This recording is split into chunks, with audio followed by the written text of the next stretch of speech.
கரங்கள் வைத்து கத்திர சூத்திரமனும் கத்த நல்லவர். ஹல்லேலூயா. நம்ம வாசித்த அந்த சங்கீதம் 24ஆம் சங்கீதம் 7ஆம் வசனம். 24ஆம் சங்கீதம் 7ஆம் வசனம் வாசிங்க. வாசல்களே உங்கள் தலைகளை உயர்த்துங்கள், அநாதி கதவுகளே உயருங்கள், மகிமையின் ராஜா சொல்லுங்க உட்பிரவேசிப்பார். எல்லாம் சேர்ந்து சொல்லுவோமா? மகிமையின் சொல்லுங்க, மகிமையின் ராஜா உட்பிரவேசிப்பார். நான் ஏற்கனவே சொன்ன 2 வாரம் முன்னாடி தெளிவா ஆண்டவர் அந்த வார்த்தையை என்கிட்ட பேசினார். மகிமையின் ராஜா உட்பிரவேசிப்பார். நம்ம அதை பார்த்தீங்கன்னா யார் ஒன்று நம்ம கைகள் சுத்தம் உள்ள எங்கே போவான்? அவருடைய பரிசுத்த பர்வதத்தில் வாசம் பண்ணுவான். அப்போ நம்ம அங்கே போனோம். இப்போ நம்ம அங்கே போல சரீரத்தில் இருக்கோம். சரியா? இப்போ அதுக்கு நம்மளை ஆயத்தப்படுத்துறதுக்கு ஒரு வாழ்க்கை இந்த உலகத்தில் கொடுத்துருக்கிறார். பவுல் சொன்ன மாதிரி கிறிஸ்துவுடனே கூட இருக்க எனக்கு அதிக ஆசை உண்டு. அது உங்களுக்கு நன்மையா, அது எனக்கு நன்மையா இருக்கும். ஆனால் இங்கே உலகத்தில் வாழ்வது உங்களுக்கு நன்மையா இருக்குன்றதால 2 பக்கமும் நான் நெருக்கப்படுறேன்ற. அதனால கவனிங்க, நம்ம அங்கே போகிறது நமக்கு பாக்கியம். அங்கே போகிற வரைக்கும் இங்கே இருக்கும் போதும் இப்போ அந்த மகிமையின் ராஜாவை நம்ம அங்கே போய் பார்க்கறதுக்கு முன்னாடி இந்த உலகத்திலே நம்ம வாழும்போது இந்த மகிமையின் ராஜா என்ன செய்வார் சொல்லுங்க? நமக்குள்ள பிரவேசிப்பார். கைகளை வீதிகத்துல சூத்திரமணும். அப்போ உங்கள் வீட்டில் பிரவேசிக்கணும், உங்கள் வாழ்க்கையில் பிரவேசிக்கணும். எல்லாத்துக்கும் மேலே இங்கே ஆண்டவர் சொன்ன வார்த்தையின்படி சொல்கிறேன், எங்கே 2 இல்லை 3 பேர் அவர் நாமத்திலே கூடியிருக்கிறார்களோ அவர்கள் நடுவிலே நான் சொல்லுங்க ஆண்டவர் இருக்கிறேன்னு சொன்னவர் நம்மத்திலே இருக்கிறார். கையில் வைத்து கத்துற சூத்திரமானோமா. அதனால அந்த ஆசையோடு வாங்க. மகிமையின் ராஜாவை நான் என்ன செய்யணும்? பார்க்கணும். புரியுதா? அந்த 63ஆம் சங்கீதம் தானே அருமையான தாவீது சொல்றான். அந்த தேவன் மேல, தேவனுடைய பிரசன்னம் மேல, அவருடைய சமூகம் மேல அவ்வளோ வாஞ்சையா தாகத்தோடு இருக்கிறேன். வறண்ட நிலத்தை போல என் ஆத்துமா அவர் மேல தாகமா இருக்கு. அப்படியே அந்த ஆசையோடு நான் வந்தேன். வந்து உடைய மகிமையும் உடைய வல்லமையும் சொல்லுங்க நான் கண்டேன். கைகளை வீதி கத்துற சூத்திரமானோமா. அப்போ நல்லா கவனிங்க, தேவ பிரசன்னத்தை நாம் பார்க்க வேண்டும், அனுபவிக்க வேண்டும். தேவ பிரசன்னத்திலே நம்ம இருக்கணும். ஏன்னா தேவன் அங்கே வாசம் பண்ணுகிறார். எல்லாத்துக்கும் மேல நம்ம அடிக்கடி சொல்ற வார்த்தை, துதிகள் நடுவிலே வாசம் பண்ணுகிற தேவரே சொல்லுங்க பரிசுத்தர். அப்போ அவர் துதிகள் நடுவில் வாசம். இங்க வந்து எதுக்கு சொல்றோம்? பாடும்போதே வந்துருங்க சர்ச்சுக்கு. நிறைய பேர் மெசேஜுக்கு வரீங்க. எதுக்கு பாடும்போதே அவர் சொல்றோம்? அந்த துதிக்கிற வேலையில உங்க பக்கத்துல ஆண்டவர் வரார். உங்க பக்கத்துல வந்து உங்களை ஆசீர்வதிக்கிறார். நேற்று நான் தொடர்ந்து பைபிள் திருப்பி ரொட்டீனா படிக்கும்போது நேற்று படிச்சது 4ஆம் புத்தகம். நிறைய விஷயம் ஆண்டவர் என்னை குறிப்பிட்டார். அதுல 20ஆம் அதிகாரத்துல யோசேபாத்தோடு யுத்தம். 3 ராஜாக்கள் இஸ்ரவேல் ஜனத்துக்கு விரோதமா, யூதா ஜனத்துக்கு விரோதமா யுத்தத்துக்கு வந்தார். ஆனா முன்னணியில யாரை நிறுத்துறார்? யோசேபாத்து பாடி துதி செய்கிற பாடகரை நிறுத்தினார். என்னாச்சு? எல்லாருக்கும் தெரியும். அவர்கள் 22ஆம் வசனத்துல அவர்கள் பாடி துதி செய்ய தொடங்கின உடனே 2 நாளாகவே 20-22 தொடங்கின உடனே அந்த தேவ ஜனத்துக்கு உரமா வந்த சத்துருக்களை என்ன செய்தார் சொல்லுங்க? ஒருவரோடு ஒருவர் என்ன செய்தார்? யுத்தம் கலக்க பண்ணினார். கடைசியில பார்த்தா 2 பேர் சேர்ந்து ஒரு ஆள் அடிச்சான். அடுத்தது அவன் 2 பேரும் சேர்ந்து அடிச்சு மொத்தம் 3 குரூப்பும் அங்க போட்டிருக்கு. ஒருவரும் தப்பவில்லை. எல்லாரும் என்ன செய்தாங்களா சொல்லுங்க? செத்த பிரேதங்கள். அதுக்காக எதையெல்லாம் சாவணும் அப்படி ஜெபம் பண்ணாதீங்க. உங்களுக்கு விரோதமா சத்துருக்கள் வந்தா அது எந்த வகையில் உங்களை பாதிக்காதபடி உங்கள் பட்சத்துல கர்த்தர் ஜெயம் கொடுக்கணும்னா கர்த்தரை துதிங்க. கைகளை வைத்து கர்த்தரை சூத்திரமானமா. துதிகள் நடுவிலே வாசம் பண்ணுகிறார். அதே போல அந்த 4ஆகமத்துல 2 நாளாக 5ஆம் அதிகாரத்துல தேவனுடைய ஆலயத்தை கட்டி ஆரம்பிச்சு அங்க அந்த துதி பலிகளை ஏறெடுத்து அப்படி இருக்கும். 2 நாளாகவும் யாரா எடுத்தீங்களா? 5ஆம் அதிகாரத்துல 13-14 யாராவது ஒருத்தர் வாசிங்க. ஒருமிக்க பூரிகைகளை ஊதி ஏக சத்தமாய் கர்த்தரை துதித்து ஸ்தோத்திரித்து பாடினார்கள். ஆசாரியர் பரிசுத்த ஸ்தலத்திலிருந்து புறப்படுகையிலும் ஆ. பாடகர் பூரிகைகள் தாளங்கள் கீத வாத்தியங்களுடைய சத்தங்களை துணிக்க பண்ணி எல்லாம் சேர்ந்து என்ன சொல்லி துதிக்கிறாங்க? கர்த்தர் நல்லவர். சொல்லுங்க, அவர் கிருபை என்றும் உள்ளது என்று அவரை ஸ்தோத்திரிக்கும் போது கர்த்தருடைய வீடாகிய தேவாலயம் மேகத்தினால், அதான் தேவனுடைய மகிமை. பின்னால சொல்ல, கர்த்தருடைய மகிமை தேவனுடைய ஆலயத்தை நிரப்பிட்டு கைகளை வைத்து கர்த்தர் சூத்திரமான, அதுதான் சொல்றேன். எல்லாம் சேர்ந்து கர்த்தர் நல்லவர் என்ன செய்யணும்? துதிக்கிற வேலையிலே உள்ள வந்துடணும். புரியுதா? துதி ஆராதனை பாட்டெல்லாம் முடிஞ்ச உடனே வந்தீங்கன்னா அந்த அனுபவத்தை நீங்க பெற முடியாது. அந்த துதிக்கிற வேலையில கர்த்தருடைய மகிமை தேவனுடைய ஆலயத்தை நிரப்பிட்டு, அதுக்கப்புறம் அதே 2 திருப்பி 7ஆம் அதிகாரத்தில் பார்த்தீங்கன்னா 1 பார்த்தீங்கன்னா சாலமோன் ஜெபம் பண்றார். ஜெபம் பண்ணோடனே கர்த்தருடைய அக்கினி வானத்திலிருந்து இறங்கி பலிகளை பட்சித்தது. தேவனுடைய மகிமை ஆலயத்தை நிரப்பிட்டு எல்லாத்துக்கும் மேல 3ஆம் வசனம் 2:7-3 அக்கினி இறங்குகிறதையும் கர்த்தருடைய மகிமை ஆலயத்தின் மேல் தங்கி இருக்கிறதையும். கைகளை வீதி கர்த்தர் சூத்திரமானோம். அப்ப நல்லா கவனிங்க, மகிமை வந்து இறங்கணும். புரியுதா? அந்த மகிமை நம்ம கர்த்தரை துதித்து கொண்டே இருந்தா உங்க மத்தியில கர்த்தர் என்ன செய்வார் சொல்லுங்க? அவர் நிரம்பி இருந்து என்ன செய்வார்? வாசம் பண்ணுவார். கைகளை வீதி கர்த்தர் சூத்திரமானோமா. இப்ப இதெல்லாம் தேவனுடைய மகிமை, தேவனுடைய மகிமை. ஆனா இன்னைக்கு நம்ம வாசித்தது தேவனுடைய மகிமை உள்ளவரும் போடல. சொல்லுங்க, வித்தியாசம் எத்தனை பேர் புரியுது? மகிமை உள்ளவர்னு சொன்னாரா? மகிமையின் ராஜா. அப்ப யார் சொல்லுங்க? ஆண்டவரே உள்ளவரார். கைகளை வீதி கர்த்தர். எவ்வளவு பெரிய பாக்கியம், எவ்வளவு பெரிய மேன்மை. புரியுதா? மகிமையின் ராஜா என்ன செய்வார் சொல்லுங்க? உட்பிரவேசிப்பார். ஏசாயா அந்த புதிய ஏற்பாடு அடையாளம் 40ஆம் அதிகாரம், 39 அதிகாரம் பழைய ஏற்பாடு அதிகாரம் அடையாளம். பழைய ஏற்பாடு எத்தனை புக்கு சொல்லுங்க? 39 புக்கு. அதுக்கப்புறம் புதிய ஏற்பாடுல சொல்லுங்க 27 புக்கு. அதான் அந்த மொத்தம் 66 ஏசாயா புக்கு அதிகாரம். 40ஆம் அதிகாரம் ஆரம்பிச்சோன்னு என்ன வார்த்தை வரும்? என் ஜனத்தை ஆற்றுங்கள் தேற்றுங்கள். அங்கதான் போட்டிருக்கோம். 40ஆம் அதிகாரம் 5ஆம் வசனத்துல கர்த்தருடைய மகிமை வெளியரங்கமாகும், மாம்சமான யாவும் அதை ஏகமாய் காணும். அப்போ அங்க பழைய ஏற்பாடுல மகிமை இறங்குச்சு. ஆனா இந்த புதிய ஏற்பாடுல மகிமையின் தேவனே இறங்கி வருகிறார். கையில வீதி கர்த்தர் சோத்திரத்தில் புரியுது. அது யார் மூலமா வந்தது? ஆண்டவராகிய இயேசு கிறிஸ்து. அந்த வார்த்தை 1ஆம் அதிகாரம் யோவான் 14 அந்த வார்த்தை சொல்லுங்க, மாம்சமாகி கிருபையினாலும் சத்தியத்தினால் நிறைந்தவராய் நமக்குள்ளே வாசம் பண்ணினார். எல்லாத்துக்கும் மேல அவருடைய மகிமையை கண்டோம். அந்த மகிமை எப்படி இருந்ததுதான்? ஒரே பேரான பிதாவுடைய மகிமைக்கு ஏற்ற மகிமையாய் இருந்தது. கைகளை வீதி கர்த்தர் சூத்திரம் பண்ணுவோமா? அப்போ நல்லா கவனிங்க, அங்க மகிமை வந்தது. ஆனா எல்லாத்துக்கும் மேல இன்னைக்கு நமக்கு கிடைத்த ஒரு பெரிய பாக்கியம் சொல்லுங்க, மகிமையின் தேவன் ஆண்டவராகிய இயேசு கிறிஸ்து தான் கர்த்தர், சேனைகளின் கர்த்தர் பிரவேசிப்பார். அவர் நமக்குள்ள அவர் என்ன செய்கிறார் சொல்லுங்க? தங்கி இருந்து என்ன செய்கிறார் சொல்லுங்க? வாசம் பண்ணுகிறார். கையை வைத்து கர்த்தர் ஸ்தோத்திரம் பண்ணுமா? ரொம்ப சுருக்கமா 3 காரியம். தேவன் எந்த இடத்துல பிரவேசிக்க, ஆண்டவராகிய இயேசு எந்த இடத்துல பிரவேசிக்கிறார், அவர் பிரவேசிக்கும் போது அந்த இடத்துல என்ன நடக்குது? ஒரு 3 காரியம் ரொம்ப சுருக்கமா பார்த்து முடிச்சிரும். முதல்ல வாசிங்க, வெளிப்படுத்துற விசேஷம் 3ஆம் அதிகாரம் 20ஆம் வசனம். யாராவது வாசிங்க, வெளிப்படுத்துற விசேஷம். எல்லாம் எடுத்துட்டீங்களா? வெளிப்படுத்துற விசேஷம் 3ஆம் அதிகாரம் என்ன பேஜ் சொல்லிடு? 337வது பக்கம் 20ஆம் வசனம். என்ன செய்யறாரு ஆண்டவர்? வாசற்படியிலிருந்து தட்டுகிறார்.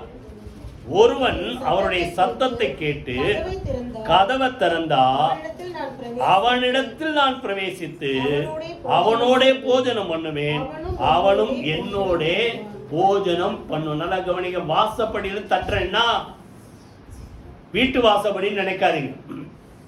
வீட்டு வாசப்படின்னா என்ன வரணும்? நான் அவன் வீட்டுக்குள்ள பிரவேசிக்கணும். என்ன சொல்றாரு? கதவை திறந்தா நான் எங்க பிரவேசிப்பேன்?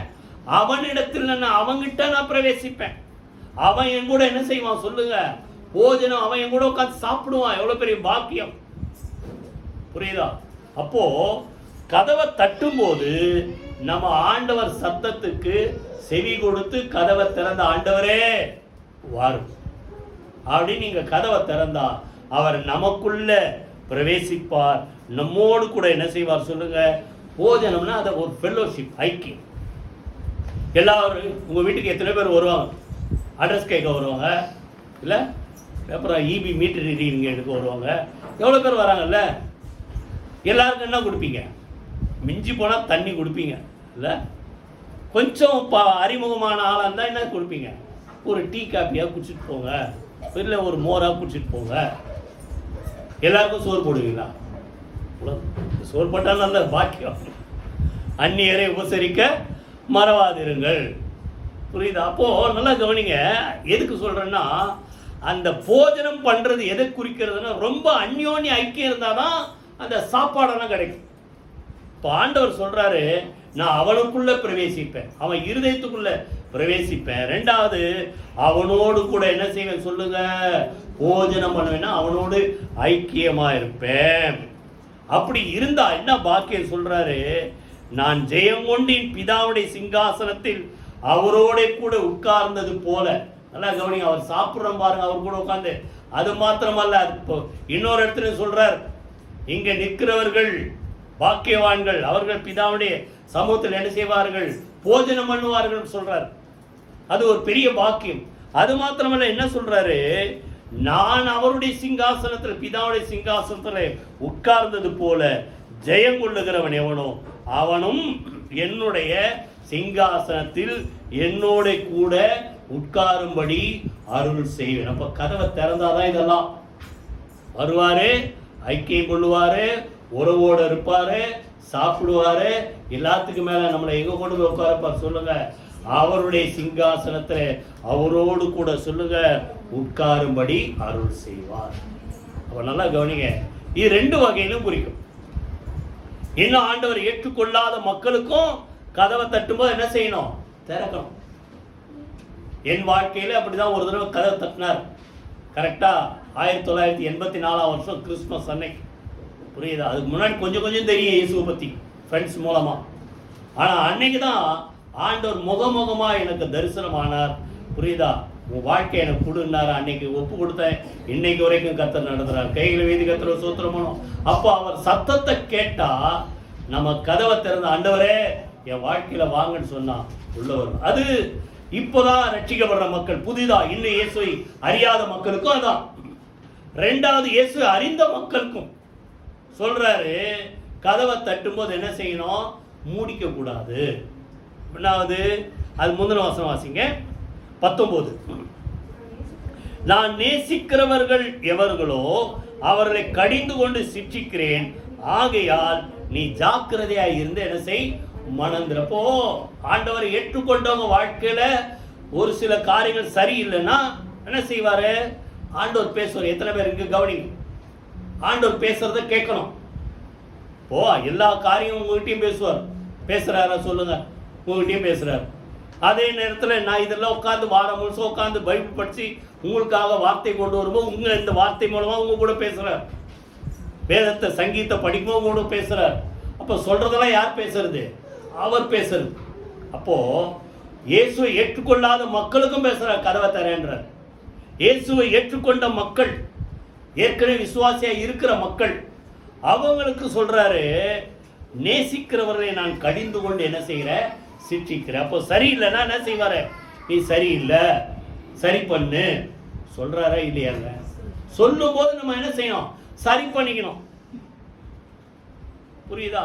சரி பண்ணாம என்ன சொல்றது, முரட்டாட்டம் பண்ணிக்கிட்டு, இல்லைன்னா ஆண்டவர்கிட்ட கொஞ்சம் என்ன சொல்றது, சண்டை போட்டுக்கிட்டு முறுமுறுத்துக்கிட்டு, இல்லை சலிப்பு வந்துட்டு கதவை திறக்கலனா நஷ்டம் அவருக்கு இல்லை, நஷ்டம் நமக்கு. போன வாரம் கூட பிரியா பேசும்போது சொன்னான், கதவை தட்டுகிற நேசருடைய சத்தத்தை, அந்த உன்னத பாட்டு 5 அதிகாரம் சுருக்கமாக மேலோட்டம் நான் சொல்லிடுறேன். சத்தத்தை நான் கேட்டேன். திறந்தாங்களா அந்த அம்மா? திறக்கல. இப்போதான் படுத்தேன், இப்போதான் சுத்தம் பண்ணேன், இப்போதான் காலை கழுவுனேன். புரியுதா? அப்போ ஆரம்ப காலத்தில் ஆண்டவரே பேசுங்க பேசுங்க பேசுங்கன்னா அவ்வளோ ஆர்வமாக இருக்கும். ஆனா ஏதோ ஒரு பிணக்கு வந்துச்சு, அதான் சொல்றேன், சண்டை இல்லை பிணக்கு வச்சிங்க. வந்த உடனே ஏதாவது நீங்க எதிர்பார்த்தது நடக்கலன்னொடனே அப்படி ஒதுங்கிறது. தட்டினாலும் ஆண்டவர் தட்டுற சத்தத்துக்கு என்ன செய்யுது? ரெஸ்பான்ஸ் பண்றது இல்லை, செவி கொடுக்கறது இல்லை. புரியுதா? கடைசியில் என்ன பண்ணாரு? தட்டி தட்டி பார்த்தாரு, நின்று பார்த்தாரு, திறக்கலன்னு போயிட்டார். அந்த 5ஆம் அதிகாரம் அப்புறம் ஃபுல்லா படிச்சுப்பாரு. போன உடனே அதுக்கப்புறம் இந்த அம்மாவுக்கு ஏதோ மனசு வந்து அந்த கதவு துவாரத்தின் வழியா அவர் கையை பார்த்தனும், ஐயோ காயப்பட்ட கரமாச்சே, எனக்காக அடிக்கப்பட்டவராச்சே, இதெல்லாம் ஃபீல் பண்றது கொஞ்சம் நேரம் ஆயிடுச்சு. இது எப்பவுமே எனக்காக ரத்தம் சிந்தினவர்ன்ற உணர்வு எப்பவுமே இருந்தா தட்டின உடனே திறப்போம். எத்தனை பேர் புரியுது? தட்டின உடனே திறக்காம கொஞ்ச நேரம் கழிச்சு லேட்டா திறந்த உடனே அங்க பார்த்தா கதவை திறந்தேன், அவர் போய்விட்டார். கடைசியில் என்னாச்சு? இந்த அம்மா அதுக்கப்புறம் அவரை தேடி தேடி தேடி அலைஞ்சி கடைசியில் என்னாச்சான்?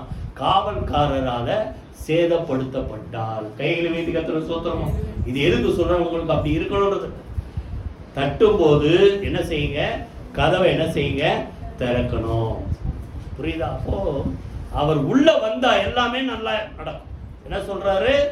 அவன் எங்க உட்காருவான் சொல்லுங்க? வாய் திறந்து மேன்மை சொல்லுங்க. திறந்தா அவன் கூட சாப்பிடுவேன். எங்க உட்கார வைப்பேன்? அவரோடு கூட அவருடைய சிங்காசனத்துல நம்ம என்ன செய்வார் சொல்லுங்க? உட்கார வைப்பார். அப்போ விசுவாசியா இருந்தாலும் சரி, ரட்சிக்கப்படாதவங்களா இருந்தாலும் சரி, ஆண்டவர் சத்தத்துக்கு முதல்ல என்ன செய்யணும் சொல்லுங்க? செவி கொடுக்க வேண்டும். யாரு? சகை இன்னும் சரியா அவரை பத்தி தெரியாது. லூக்கா 19ஆம் அதிகாரம் அப்புறம் படிச்சு 1ல இருந்து எப்படிப்பட்டவரோ தெரியல. சரி பார்க்கலாம் அப்படின்ட்டு வந்தாரு. காட்டத்தி மரத்துல ஏறி உட்கார்ந்துட்டு ஒளிஞ்சுக்கிட்டு அவர் போகும்போது அப்படி குனிஞ்சு பார்க்கறாரு. கரெக்டா ஆண்டவர் அந்த இடத்துல நிக்கிறாரு. மேல அண்ணாந்து பார்த்தவன் பேரை சொல்லி கூப்பிடுறாரு, சகைவே நீ சீக்கிரமா இறங்கி வா, இன்னைக்கு நான் என்ன செய்யணும்? உன் வீட்டுல தங்கணும். அப்ப எப்படி?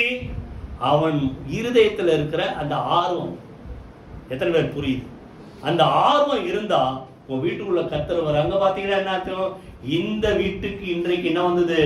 ரட்சிப்பு வந்தது. கையில வீட்டு கர்த்தர் சோத்திரம் பண்ணுவோமா? ஆண்டவர் சொல்லல, நீ அநியாயமா வாங்கியிருக்க ஏதாவது பண்ணான்னு சொன்னாரா? நல்லா படிச்சு பாருங்க. ஒன்னும் சொல்லல. உள்ள ஆண்டவர் வந்துட்டாரு. அவன் தன்னால எல்லாத்தையும் அறிக்கப்பட்டான். இதான் என் வாழ்க்கை. உள்ள வந்தாரு. நானா என்ன சொல்றேன்? என்ன சொல்ல போனா என் வாழ்க்கையில கண்ணீரோ அதிகமா ஜெபம் பண்ணது அன்னைக்குதான் ரட்சிக்கப்பட்டான். எத்தனை மணி நேரம் ஆச்சு தெரியாது. மீட்டிங்கே முடிஞ்சிடுச்சு. மெரினா பீச்சில் முட்டி போட்டு அழுது அழுது அழுது ஒவ்வொன்றா அறிக்கை பண்ண. அப்போ அதை போல சகையை அறிக்கை பண்றான். ஆண்டவரே ஆஸ்தியில பாதியே ஏழை கொடுக்குற, அநியாயமா வாங்குறதா என்ன செய்ய 4 மடங்கு திருப்பி கொடுக்குறேன். அப்பதான் சொல்றாரு, இவனும் ஆபிரகாமுக்கு குமாரனா இருக்கிறானே. இன்றைக்கு இந்த வீட்டுக்கு என்ன வந்து சொல்லுங்க? ரட்சிப்பு வந்து. கையில வீட்டுக்கு எத்தனை சூத்திரம் பண்ணுவோமா? அப்ப நல்லா கவனிங்க. முதல்ல கதவை தட்டுற ஆண்டவர் வார்த்தைக்கு என்ன செய்யுங்க? செவி கொடுத்து கீழ்ப்படிந்து அவரை ஏற்றுக்கொண்டால் உங்கள் வாழ்க்கை ஆசீர்வாதமா இருக்கும். மறுத்துக்கிட்டு பிணக்கம் பண்ணிக்கிட்டு, புரியுதா, வேணான்ட்டு ஒதுக்கிட்டு இருந்தா நஷ்டம் யாருக்குதா? நமக்கு தான்.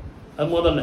ரெண்டாவது லூக்கா 24ஆம் அதிகாரம் 29ஆம் வசனம். யார் ஒருத்தர் வாசிங்க. அவர் எப்படி எப்ப பிரவேசிக்கிறார், பிரவேசித்த என்ன நடக்கும்? 24ஆம் அதிகாரம் 29 லூக்கா 24:29. அவர்கள் அவரை நோக்கி அந்த 2 பேர் எம்மாவுன்ற ஊருக்கு போற வழியில ஆண்டவர் அவங்க கூடவே நடந்து போய் பேசிக்கிட்டே போறார். நீங்க அதுக்கப்புறம் நீங்க அதை படிக்கணும்னா ஃபுல்லா 24ஆம் அதிகாரம் முழுசா படிச்சா புரியும். இருந்தாலும் சுருக்கமா நான் சொல்ற கவனிங்க. 13ஆம் வசனத்துல இருந்து இருக்கு. சரியா? இப்போ போகும்போது பேசிக்கிட்டே போறாரு. யாரை பத்திப்பா 2 பேரும் பேசிக்கிறீங்கன்னா அவங்க சொல்றாங்க 2 பேரும் யாரு? இயேசுவை பத்தி பேசுறோம். இயேசுதான் கூட நிக்கிறார். அவர் தான் கேட்கிறார், யாரை பத்தி பேசுறீங்க? ஆனா இவங்களுக்கு அவர் இயேசுன்ட்டு தெரியும். சரின்ட்டு அதுக்கப்புறம் எப்போ அவர் இயேசுன்றது தெரியுது என்ன பாத்தீங்கன்னா, அவரை 29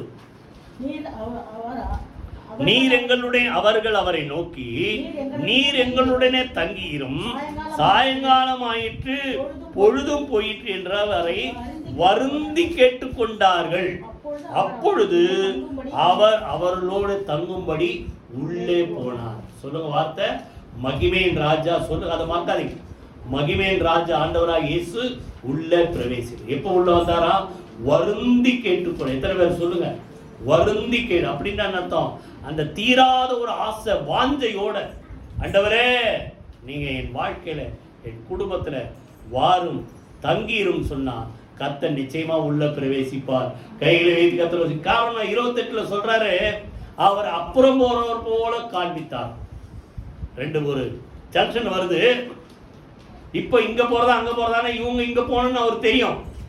ஏன்னா அவருக்கு தெரியாத ஏதாவது அவர் என்ன பண்றாரு, அப்படி விலகி போறவர் போல காட்டுறாரு.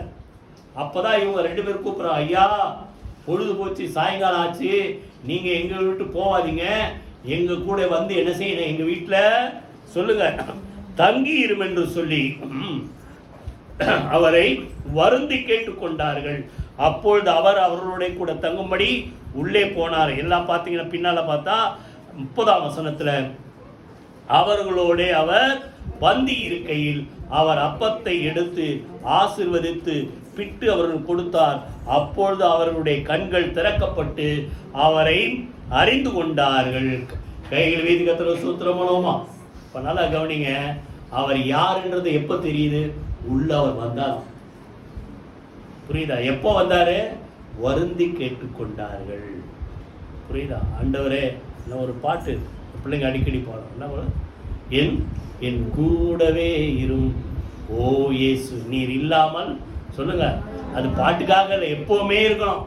நம்ம வாழ்க்கையினுடைய தீர்மானம், அவர் இல்லாம நம்ம வாழ முடியும். ஆண்டவரை நீங்க எங்களை விட்டு போயிட்டா நாங்க எங்க போவோம்? எங்க கூட என்ன செய்யுங்க, வந்து என்ன செய்யுங்க, தங்கிரும். அப்போ நல்லா படிங்க, அந்த தீராத வாஞ்சையோடு அவரை வரவழைத்தார், அவரை அழைத்தார். நிச்சயமா உங்களுக்குள்ள, உங்க குடும்பத்துல, உங்க வாழ்க்கையில கர்த்தர் என்ன செய்வார்? மகிமையின் ராஜா சொல்லுங்க உட்பிரவேசிப்பார். அதனால்தான் யோவான் 7ஆம் அதிகாரத்துல, தாகமாய் இருக்கிறவர்களே எங்க வாங்க, தண்ணீர்கள் நினைக்கு வாங்க. ஒருவன் என்னிடத்தில் விசுவாசமாய் இருந்தால் அவனிடத்தில் இருதயத்திலிருந்து உள்ளத்திலிருந்து என்ன செய்வான்? ஜீவத்து 37ஆம் வசனம் 7:37, ஜீவ தண்ணீர் உள்ள நதிகள் புறப்பட்டு ஓடுன்றார். அப்போ பரிசுத்த ஆவியானவர் யாருக்குள்ள வருவார்? இன்னைக்கு ஆண்டவராக இயேசு ஆவியா இருக்கிற தேவன் சொல்லுங்க ஆவியா இருக்கிறார். அவரை தொழுது கொள்ளுவர்கள் சொல்லுங்க ஆவியோடு உண்மையோடு அவரை என்ன செய்யணும்? தொழுது கொள்ள வேண்டும். அந்த ஆவியா இருக்கிற தேவன் யாருக்குள்ள பிரவேசிப்பார்? வாஞ்சையோடு தாகத்தோடு, ஆண்டவரே நீங்க எங்களுக்குள்ள வா. புரியுதா? அப்படி கூப்பிட்டா அவன் இருதயத்துக்குள்ள அவர் என்ன செய்வார்? சொல்லுங்க பிரவேசிப்பார். கையில வீதி கத்திர சூத்திரம் பண்ணுவோமா? பாத்தீங்கன்னா எல்லா வீட்லயும் ஆண்டவர் தங்கல. ஒரு சிலர் தான் யார் வருந்தி அழைத்தார்களோ. லூக்கா 10ஆம் அதிகாரத்துல ஒரு குடும்பம் எல்லாருக்கும் தெரியும். சொல்லுங்க யாரு? லாசரு குடும்பம், மார்த்தா மரியா. அங்க பாத்தீங்கன்னா பெத்தானியா அந்த ஊர்ல எத்தனையோ குடும்பங்கள் இருக்கு. ஆனா இந்த குடும்பம் இயேசுவை ஏற்றுக்கொண்ட குடும்பம். அவர்கள் அந்த இயேசுவை ஏற்றுக்கொண்டார்கள். அப்போ அங்க உள்ள போய் அவர் என்ன செய்யறார்? தங்குறார். உடனே அந்த அம்மா மார்த்தாள் என்ன செய்யறா? பணிவிடை செய்யறதுக்கு சாப்பாடு பண்ணாங்களா என்ன தெரியல, ஏதாவது ஒரு உபசரிக்கணும்ட்டு ஏதாவது காரியத்தை செய்யறாங்க. மரியாள் என்ன பண்ணா? எப்பெல்லாம் இயேசு வந்தாலும் அவர் பாதத்துல உட்கார்ந்து அவர் சொல்றதை என்ன செய்யறா? கேட்டுக்கிட்டே இருந்தா. அப்ப நல்லா கவனிங்க, வாஞ்சையோடு அவரை தேடுகிற ஒரு உணர்வு, அவருடைய பிரசனத்தை நாடுகிறதா அந்த படிச்சோம். இதுவே அவரை தேடி விசாரித்து அவர் சமூகம் சொல்லுங்க அவர் சமூகத்தை நாடுகிற யாக்கோபு என்னும் சந்ததி. அப்பதான் சொல்றாரு, வாசல்களே உங்கள் தலைகளை உயர்த்துங்கள், அனாதி கதவுகளே உயருங்கள், மகிமையின் ராஜா சொல்லுங்க உட்பிரவேசி. தேடி விசாரித்து அவரை வாஞ்சையோட நீங்க தேடினா உங்க இருதயத்துல கர்த்தர் என்ன செய்வார்? சொல்லுங்க பிரவேசிப்பா. அந்த வீட்டுல பிரவேசித்த ஆண்டவர் அந்த வீட்டுக்கு ஒரு நன்மை செய்தார். வியாதியா இருந்த லாசரு செத்து போனான்.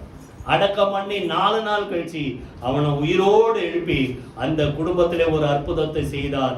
கையில வீதி கத்திர சூத்திரமான அப்போ இயேசு எந்த வீட்டுக்கு போனாலும், எந்த இடத்துக்கு போய் தங்கி இருந்தாலும் அந்த வீட்டுக்கு ஒரு அற்புதம். கையில வீதி கத்திர சூத்திரமானமா. முதல்ல என்ன பார்த்தோம்? சொல்லுங்க அவருடைய சத்தத்துக்கு செவி கொடு, ரெஸ்பாண்ட் பண்ணும். 2வது சொல்லுங்க வாஞ்சையோடு தாகத்தோடு அழைக்கும்.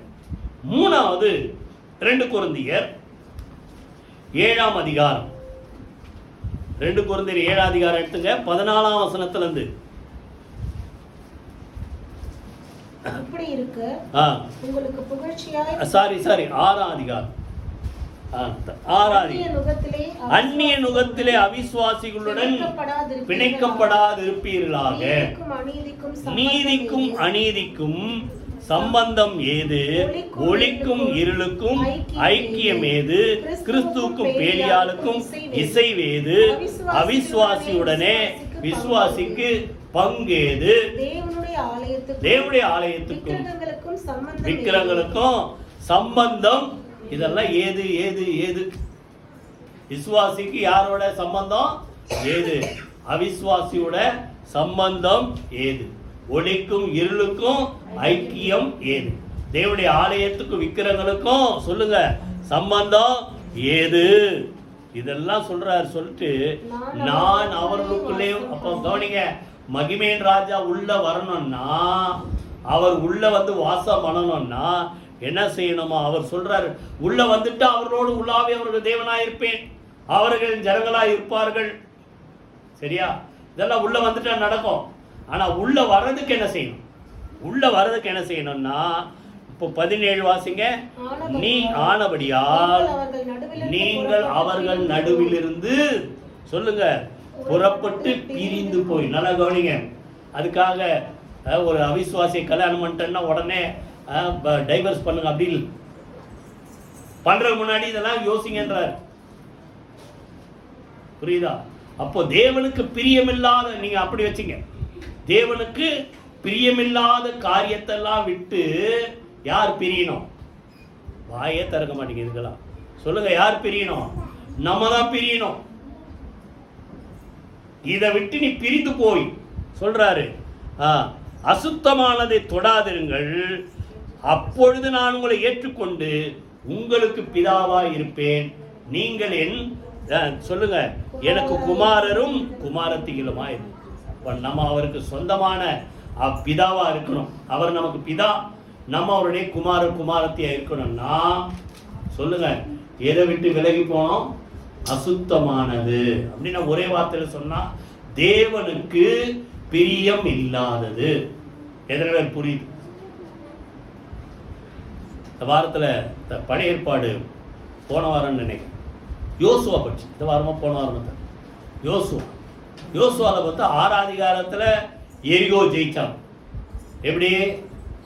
பீரங்கி வச்சா, சண்டை போட்டா, ஒன்றும் இல்லை, சுத்தி வந்தாங்க.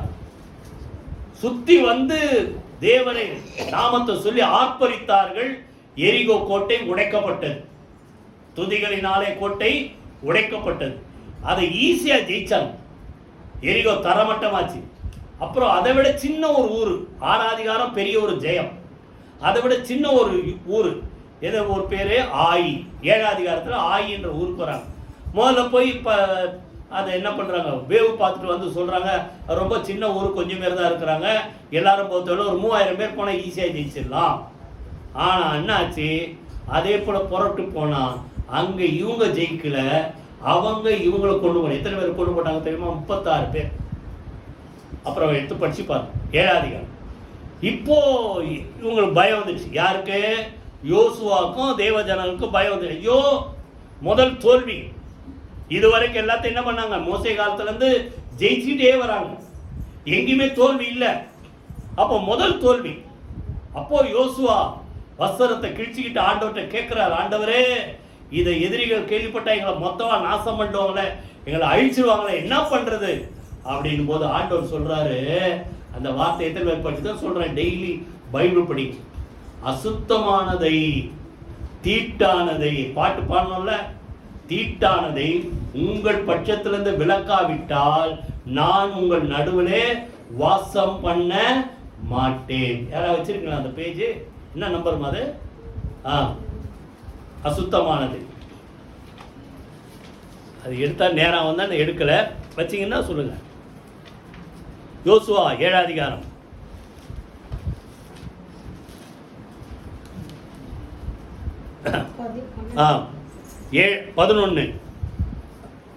இஸ்ரவேலர் பாவம் செய்தார்கள், நான் அவர்களுக்கு கட்டளையிட்ட என் உடன்படிக்கையை மீறினார்கள்.